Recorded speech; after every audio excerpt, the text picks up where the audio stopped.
সিলেটিরা কারা?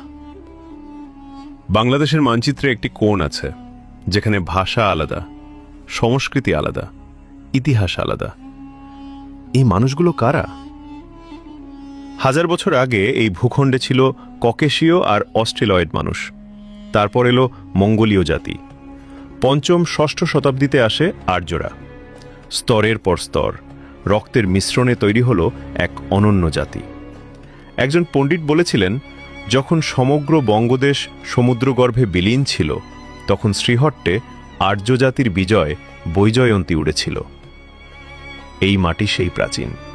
খ্রিস্টপূর্ব চতুর্থ শতকে নাম ছিল সিরিয়ট। আরবরা বলতো সিলাহট। হিন্দুরা বলতেন শ্রীহট্ট, লক্ষ্মীর ভূমি। তারপর এলো ১৩০৩ সাল। শাহজালালের সাথে ৩৬০ জন মানুষ, ইয়েমেন, আরব, তুরস্ক, দিল্লি, নানা দেশ থেকে। তারা শুধু ধর্ম আনেননি, আনলেন আরবের রক্ত, সুফির মন, নতুন ভাষার বীজ। সিলেটিদের নিজস্ব লিপি, নাগরী, নিজস্ব সাহিত্য।